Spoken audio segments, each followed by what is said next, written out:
Federal children through fraud and deception. The federal corporation thinks they own you and your children. In 1921, the federal Sheppard-Towner Maternity Act created the birth registration, or what we now know as the birth certificate. It was known as the Maternity Act and was sold to the American people as a law that would reduce maternal and infant mortality, protect the health of mothers and infants, and for other purposes. One of those other purposes provided for the establishment of a federal bureau designed to cooperate with state agencies in the overseeing of its operations and expenditures. What it really did was create a federal birth registry which exists today, creating federal children. This government, under the doctrine of parens patriae, now legislates for American children as if they are owned by the federal government through the public school enrollment process and continuing license requirements for most aspects of daily life. These children grow up to be adults indoctrinated into the process of asking for permission from daddy government to do all those things necessary to carry out daily activities that exist in what is called a free country. Before 1921, the records of births and names of children were entered into family Bibles, as were the records of marriages and deaths. These records were readily accepted by both the family and the law as official records. Since 1921, the American people have been registering the births and names of their children with the government of the state in which they are born, even though there is no federal law requiring it. The state tells you that registering your child's birth through the birth certificate serves as proof that he or she was born in the United States, thereby making him/her a United States citizen. For the past several years, a Social Security number has been mandated by the federal government to be issued at birth. In 1933, bankruptcy was declared by President Roosevelt. The governors of the then 48 states pledged the full faith and credit of their states, including the citizenry, as collateral for loans of credit from the Federal Reserve System, to wit, full faith and credit clause of Const. S. Article 4 Second 1. Requires that foreign judgment be given such faith and credit as it had by law or usage of state of its origin, that foreign statutes are to have force and effect to which they are entitled in home state, and that a judgment or record shall have the same faith, credit, conclusive effect, and obligatory force in other states as it has by law or usage in the state from whence taken. Black's Law Dictionary, 4th ed. Cites omitted. The state claims an interest in every child within its jurisdiction. The state will, if it deems it necessary, nullify your parental rights and appoint a guardian, trustee, over your children. The subject of every birth certificate is a child. The child is a valuable asset, which if properly trained, can contribute valuable assets provided by its labor. For many years it is presumed by those who have researched this issue, that the child itself is the asset of the trust established by the birth certificate, and the Social Security number is the numbering or registration of the trust, allowing for the assets of the trust to be tracked. If this information is true, your child is now owned by the state. Each one of us, including our children, are considered assets of the bankrupt United States. We are now designated by this government as human resources, with a new crop born every year.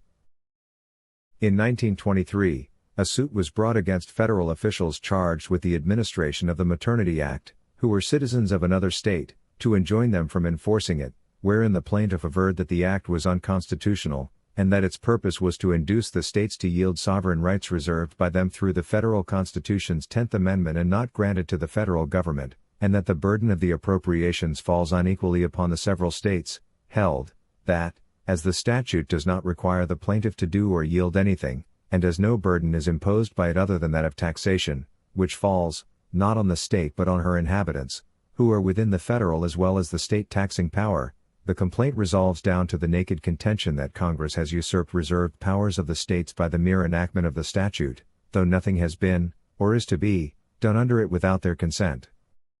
Commonwealth of Massachusetts vs. Mellon, Secretary of the Treasury, et al., Frothingham v. Mellon, Secretary of the Treasury et al., Mr. Alexander Lincoln, Assistant Attorney General, argued for the Commonwealth of Massachusetts.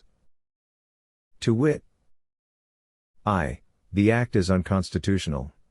It purports to vest in agencies of the federal government powers which are almost wholly undefined, in matters relating to maternity and infancy, and to authorize appropriations of federal funds for the purposes of the Act. Many examples may be given and were stated in the debates on the bill in Congress of regulations which may be imposed under the Act: the forced registration of pregnancy, governmental prenatal examination of expectant mothers, restrictions on the right of a woman to secure the services of a midwife or physician of her own selection, are measures to which the people of those states which accept its provisions may be subjected. There is nothing which prohibits the payment of subsidies out of federal appropriations. Insurance of mothers may be made compulsory. The teaching of birth control and physical inspection of persons about to marry may be required. By Section 4 of the Act, the Children's Bureau is given all necessary powers to cooperate with the state agencies in the administration of the Act. Hence it is given the power to assist in the enforcement of the plan submitted to it, and for that purpose by its agents to go into the several states and to do those acts for which the plan submitted may provide. As to what those plans shall provide, the final arbiters are the Bureau and the Board. The fact that it was considered necessary in explicit terms to preserve from invasion by federal officials the right of the parent to the custody and care of his child and the sanctity of his home shows how far-reaching are the powers which were intended to be granted by the Act. 1. The Act is invalid because it assumes powers not granted to Congress and usurps the local police power. McCulloch v. Maryland, 4 Wheat. 316, 405, United States v. Cruikshank, 92 U.S., 542, 549-551. In more recent cases, however, the Court has shown that there are limits to the power of Congress to pass legislation purporting to be based on one of the powers expressly granted to Congress, which in fact usurps the reserved powers of the states, and that laws showing on their face detailed regulation of a matter wholly within the police power of the states will be held to be unconstitutional although they purport to be passed in the exercise of some constitutional power. Hammer v. Dagenhart, 247 U.S., 251, Child Labor Tax Case, 259 U.S., 20, Hill v. Wallace, 259 U.S., 44.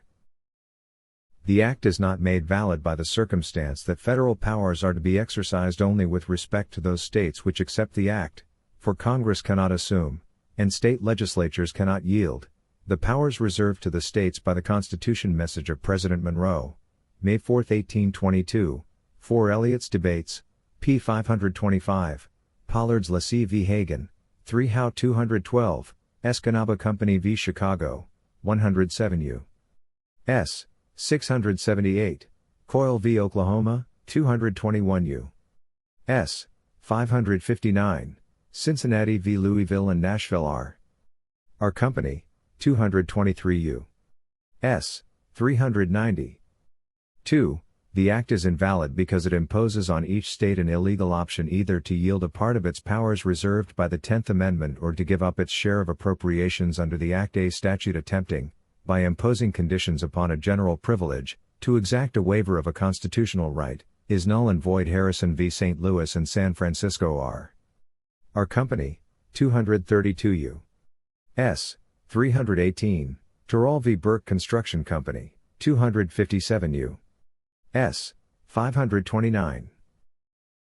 3. The Act is invalid because it sets up a system of government by cooperation between the federal government and certain of the states, not provided by the Constitution. Congress cannot make laws for the states, and it cannot delegate to the states the power to make laws for the United States. In Re Rar, 140 U.S., 545, Knickerbocker Ice Company v. Stewart, 253 U.S., 149, Opinion of the Justices, 239 Mass. 606.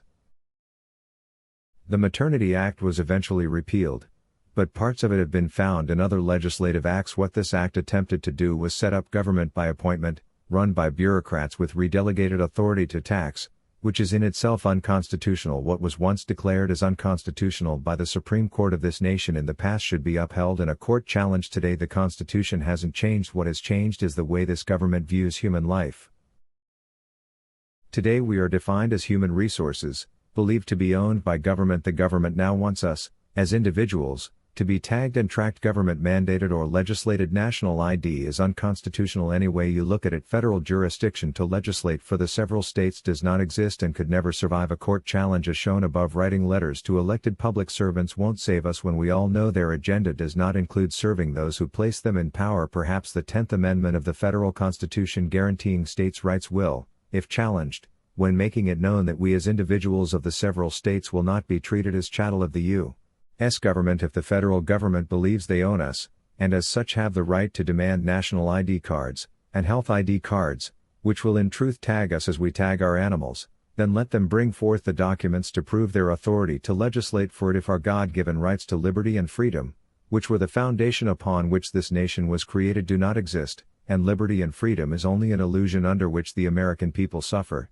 then let the governments of this nation come forward and tell the people. But if we are indeed free, then we should not have to plead or beg before our elected public servants to be treated as such. If, in truth, we are not free, then perhaps it's time to let the final chapter of the great American Revolution be written.